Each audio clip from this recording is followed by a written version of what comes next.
getting to Zack, what was your first impression when you got to meet him and got to see his style and maybe his tape when he got to you? I felt that he had a lot of upside. I felt that he had an opportunity to be special.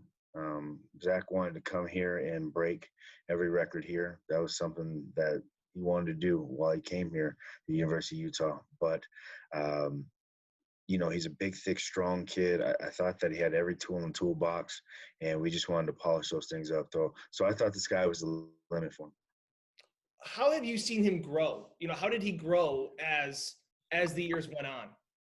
Yeah, from young man to grown man, he grew exponentially really off the field. Zack is a very private young grown man, very private man. And he really blossomed and opens himself up, to the media, to his teammates. He doesn't let everybody in, but he learned how to communicate better with teammates and with coaches and all that. So it was incredible. He's a very, very good young man, well-spoken, very cerebral. The next jump you got a chance to see was when I first got here, he was ground and pound. He's a very physical player. And then you look at his junior tape and he's running away from people. He's leaving guys. So that's why, his senior year, you got a chance to see kind of a blend of that.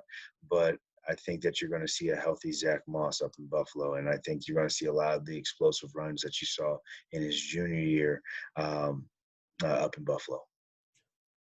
I think that's so well said, especially for me going over the tape and kind of looking at what I saw with him, if the Bills were going to take a running back, kind of stuff like that. And obviously they have Devin Singletary there, which, a lot of people think is the speed back. But I don't think it's fair to pigeonhole Zack as this bowling ball that just runs people over, right? He's a way more well-rounded running back than just running through people. That he can do well. He can do that well, but there's more to his game, right, Coach? Absolutely. He's a five-tool running back. You got a chance to see that, whether he's running through a defense, whether he's making them miss, whether he's running them over.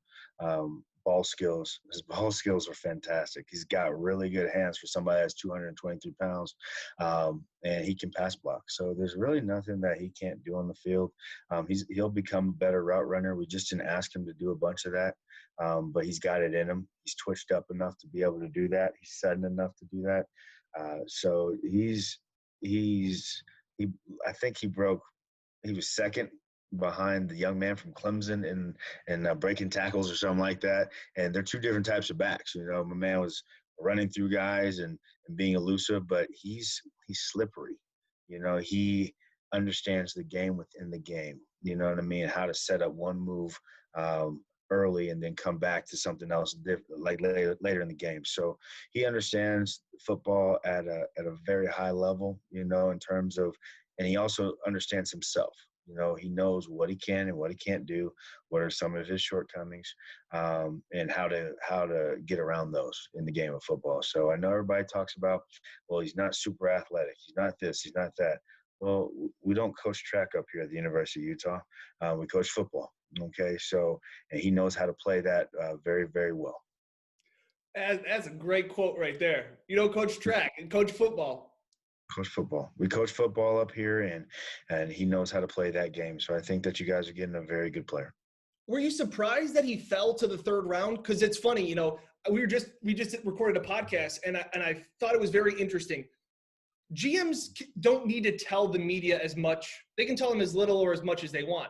But for Brandon Beane to say that he tried to trade up several times to get Zack and that he was, sweating bullets, he didn't need to say that. He could say we liked Zack. But for him to go that far, were you surprised that he fell to the third round, or were you thinking, that's around where, maybe his skill set thought to be? No, I don't think his skill set is a third-round skill set. I don't believe that. I think that, the 40 time at the combine, maybe that's something. The injury from last year, maybe that's something. I think that it was something like that may have hindered him, because if he's healthy coming out as a junior, I don't believe that Zack is in the third round. I don't. I think he could have run and did something other than that. But you know what? He wound up in a place where he needed to be, and that's what happened. There's other teams that had their eye on him, but there are some other running backs that were there that teams didn't think that were going to be there. So I think that he wound up in a perfect fit in Buffalo for him, for his situation. I really do. And I just think that he couldn't have wound up in a better spot. Maybe this is just something the media does. Do you have a comparison for him in the NFL? We like to ask players a lot, who do you try and model your game, or who do you think you compare to in the NFL? Is there a guy or maybe a couple guys blended together that remind you of Zach's game? Yeah, I think the guy that you had last year, I think Frank Gore. I think he's got some maybe just a little bit different type of twitchiness than Frank Gore, but the contact balance, the ability to run through tackles, the good hands, um, to be able to pass protect.